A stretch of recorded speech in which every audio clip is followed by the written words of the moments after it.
Panama's judicial and forensic authorities have declared an emergency due to the number of asylum seekers' corpses found in the Darien forest. At least 20 resulted dead and nearly 300 were injured in the Balochistan region after an earthquake on Thursday. Afghanistan sees 20 years of the U.S. invasion that only led to a social, political, and economic crisis in the Asian country.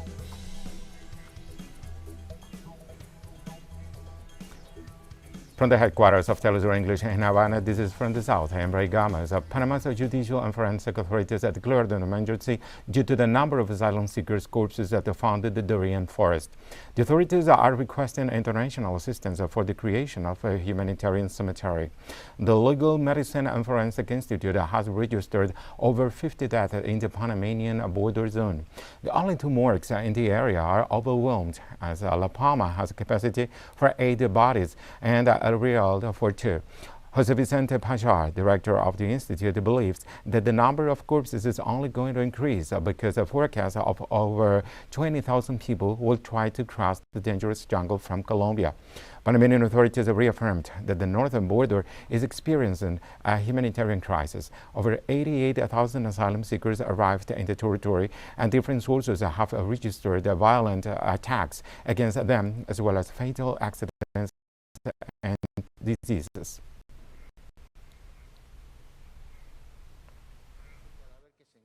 The corpses we find can be someone's brother, someone's father, someone's son, and it is our obligation to handle those bodies in a humane, respectful, ethical manner and within the legal framework.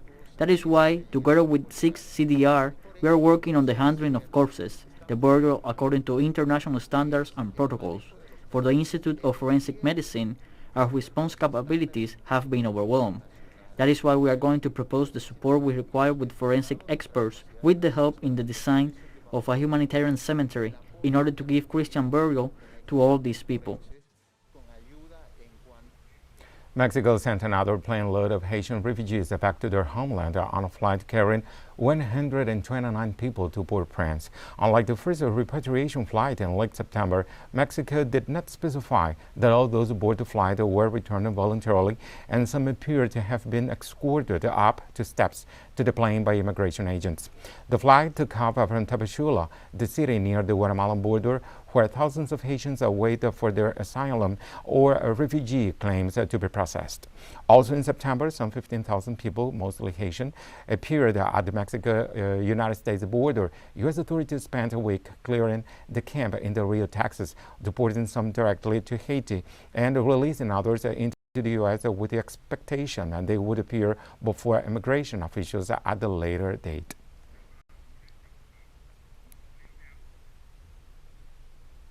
Haiti former First Lady Martine Moïse said after a judicial hearing into President Jovenel Moïse's assassination that she would not rest until her husband's killers were brought to justice. Martine met with the justice or the judge in charge of the investigation of Moïse's death in July and answered questions for several hours. Seriously wounded by gunshots, the former First Lady was evacuated to the United States within hours of the July 7th attack by armed commandos at the presidential residence. 3 months later, it remains unclear who ordered the attack, during which not a single police officer guarding the president was injured. 4 senior Haitian law enforcement officials have been detained, and 44 people, including 18 Colombians and 2 Americans of Haitian origin, have been arrested in connection with the investigation.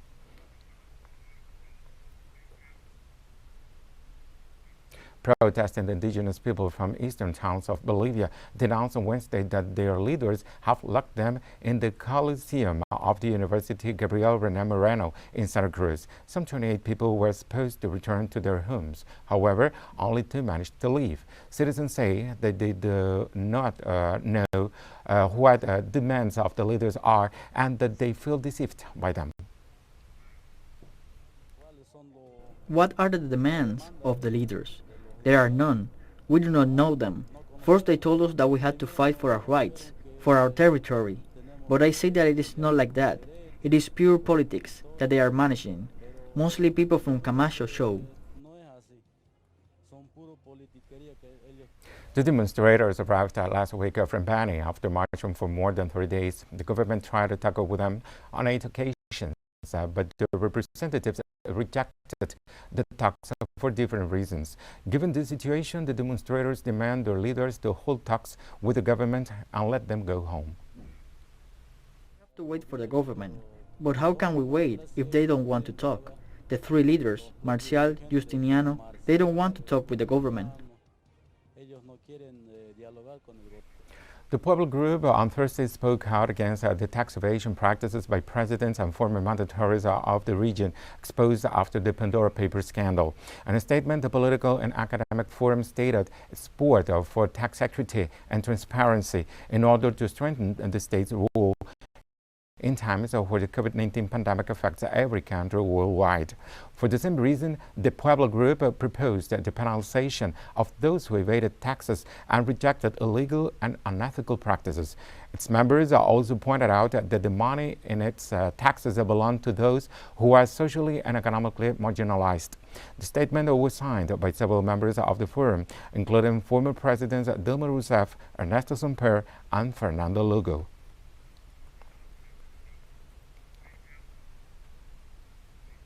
Nicaragua downs this Thursday, exactly a month away before the general elections. Political parties and alliances will have one last opportunity to present the list of 3 candidates to comprise the voting boards. The inscription process started on September 30th, so the registered organizations could submit their proposals to the Supreme Electoral Council in order to form their 13,459 voting boards. On November 7, almost 4.5 million Nicaraguans will vote for their next president, 92 deputies to the National Assembly, as well as the 20 representatives to the Central American Parliament. The country hopes to return to the peaceful environment maintained for more than 10 years until 2018, when the opposition promoted violent demonstrations that could or clouded the political and social atmosphere of the nation. President Daniel Ortega referred to this and called on Nicaraguans to continue on the path of peace.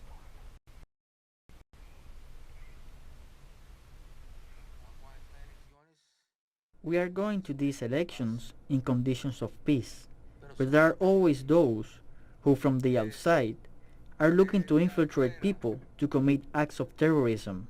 That road that was suddenly damaged in 2018, that road that is now back on track, and it is about giving continuity to peace. Peace for progress. We have to continue defending, as we have defended, the sovereignty of Nicaragua. We'll be right back after this very short break, but first let's watch a video on the election drill that will take place this Sunday for regional and municipal elections that will be held on November 21st in Venezuela.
Welcome back. U.S. and China experts said that both nations should level up bilateral relations and work together after a high-level meeting on Wednesday.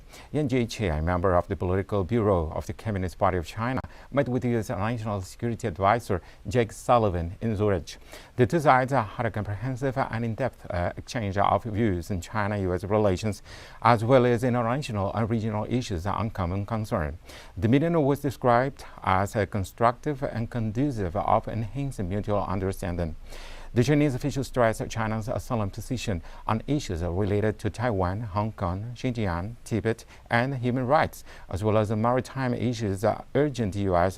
to not interfere into China's internal affairs. For its part, the U.S. side expressed its adherence to the One China principle. The meeting follows a phone call between U.S. President Joe Biden and China's head of state Xi Jinping on September, when the two sides agreed that their relations affect the worldwide economy, politics, and future.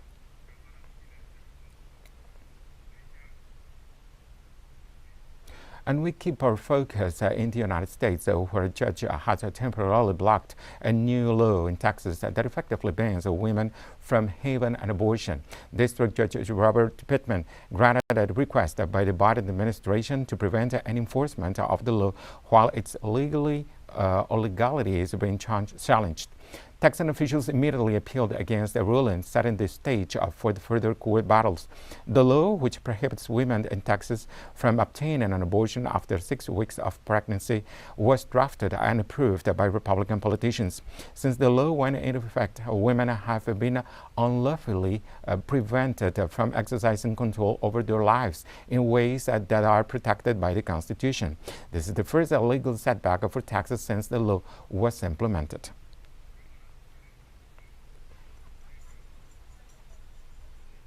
A recent emergency landing in the Turkish city of Trabzon was carried out by a Jazeera Airways passenger plane traveling from Kuwait. According to preliminary information in Turkish media, the plane's emergency landing was made after receiving a call claiming a bomb was inside the aircraft. Local bomb dismantling experts boarded for inspection, and later on the governor of Trabzon, Ismail Ustaoglu, informed that all passengers had been evacuated to a safe area. The threat was perceived by Kuwait authorities not only concerning the plane, but also for all those flying at that moment.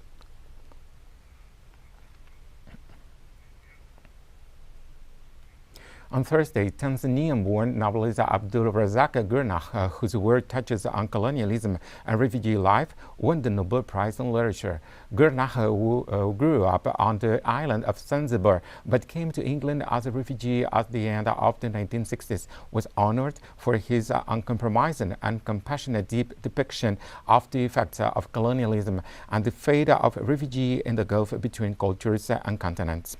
Gurnah has published 10 novels and a number of short stories.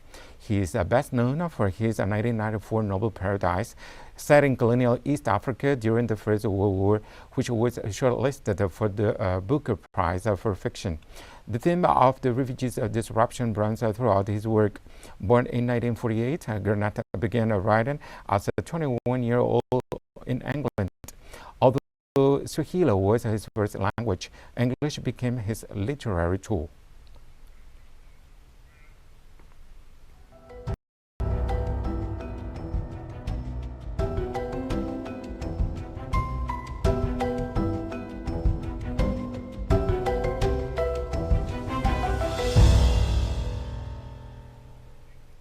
In Pakistan, at least 20 resulted dead and nearly 300 were injured in the Balochistan region after a strong earthquake on Thursday. The earthquake affected several cities areas in Quetta, Sibi, Harnai, Kela, Saifullah, Chaman, Sayarat, and Zob. The tremor had a 5.7 magnitude in the Richter scale, which is 20 kilometers in depth, according to the Geological Service of the United States, and began at 3 a.m. local time. The provincial authorities for disaster control said that most of the fatalities corresponded to children, and also mentioned that the injured were transported to hospitals and care centers, while a plan is being established to rescue those caught under the rubble after the collapse of 70 buildings.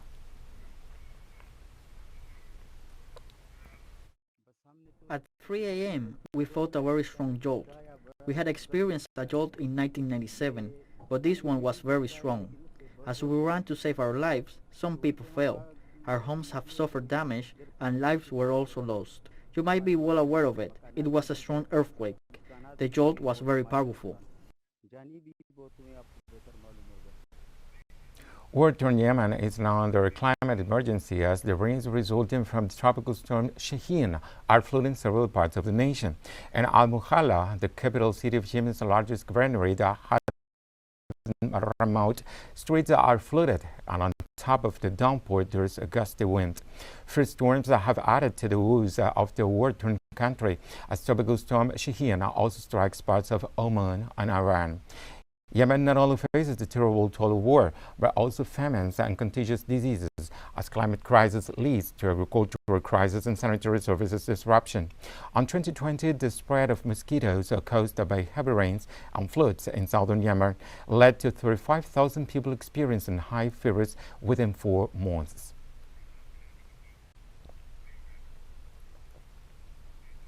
The airport on the Spanish island of La Palma has shut down again because of dense ash fall from the Cumbre Vieja volcano latest activity, as it has been erupting for 3 weeks. The Cumbre Vieja volcano settled in recent days, but it continues to spew lava, and scientists said that the course of the eruption was unpredictable.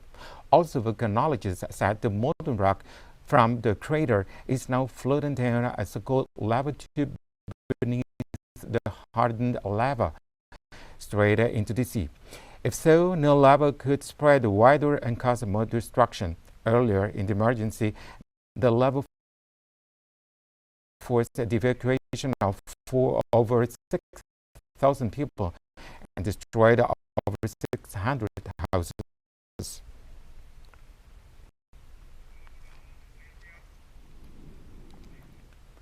Cuban authorities announced that the 15,000-liter oil spill in the western province of Matanzas has been totally controlled thanks to the workers of the Western Oil Company. The incident occurred during maintenance activities in one of the extraction pumps. Pressure changes in the well, as well as the failure to control it, caused the spill. Teams from different companies and the Interior Ministry work in the containment of it. Environmental authorities are carrying out the cleanup work while investigations into the incident are underway.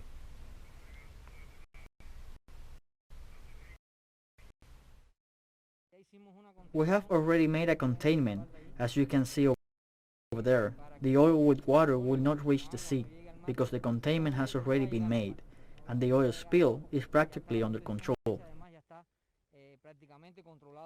We have more stories coming up after this final short break.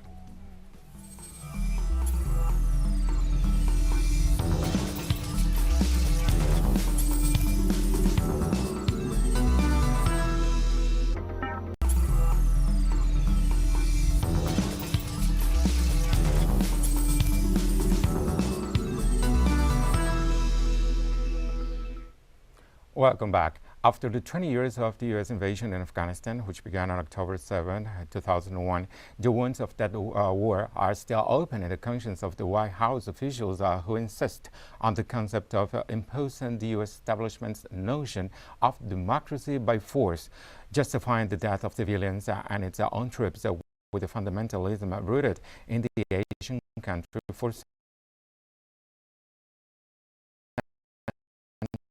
centuries.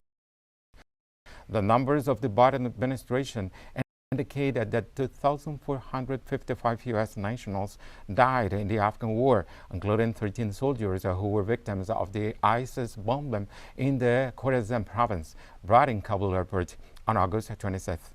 On September 1st, Pope Francis quoted German Chancellor Angela Merkel denouncing the responsible policy of the U.S. of intervening and imposing the notion of democracy in other countries. Currently, Afghanistan suffers from a humanitarian and energy crisis.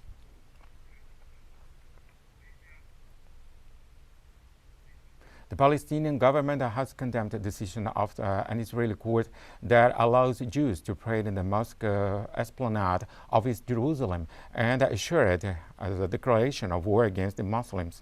Palestine's Ministry of Foreign Affairs stated the act as a flagrant aggression to the Al-Aqsa Mosque, considered to be the third most holy ground by Islam followers. Officials say that all diplomatic efforts are being deployed to face the ruling. Last Wednesday, a court of appeals in Jerusalem admitted the resort that allows Jews to enter the compound and pray in silence. The agreements made by both nations 2 decades ago state the Jews can visit the grounds under several conditions, but that they cannot pray consequently doing so in the Western Wall, known as the Wall of Regrets. The holy place is worshipped by Muslims under the name Mosque Esplanade, while the Jewish devotees call it Temple Mount.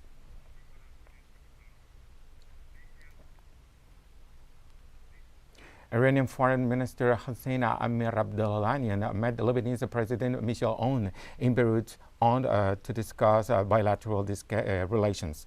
Iran's foreign minister also met with Lebanon's Premier Najib Mikati and addressed mutual concerning issues such as the conflicts in the region and the crisis that holds Lebanon in a fragile economic, social, and political state, with power shortages and a lack of food and fuel supplies after the financial downward spiral that prompted the outreach of citizens who live in poor conditions, bothered by the parliament's lack of consensus. Iran holds a strong place as an influential neighbor of Lebanon with decades-long bilateral ties.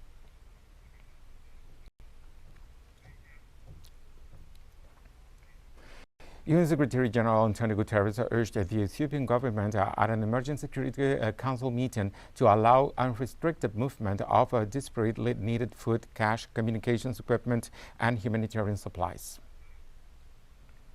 Ethiopia has not the right to expel these 8 members of the UN. We believe Ethiopia is violating international law in doing so. And we are ready to cooperate with the government of Ethiopia in relation to any situation in which the government of Ethiopia feels that any member of the UN is not behaving in total impartiality, in total independence, as humanitarian law prescribes.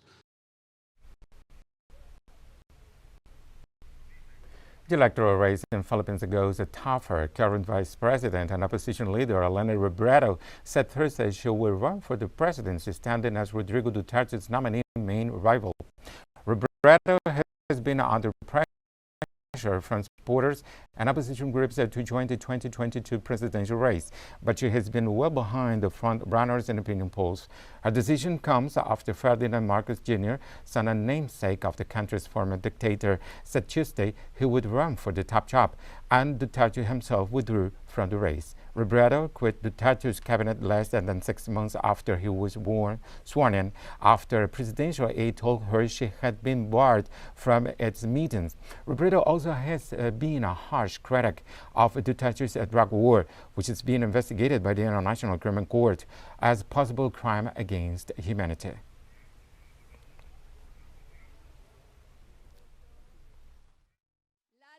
I will fight. We will fight. I am offering myself as a candidate for president in the 2022 elections. We will defeat the archaic and rotten style of politics. We will put the power to bring change back in the hands of ordinary Filipinos. My promise is to give all my strength, not only until the election but until the very end, to fight for the Philippines that we dream about. We've come to the end of this news brief. You can find these and many other stories on our website at TeleSUR English. You can also follow us on social media for all the latest news. We're on Facebook, Twitter, Instagram, and Telegram. For TeleSUR English, I'm Bray Gomez. Thank you for watching.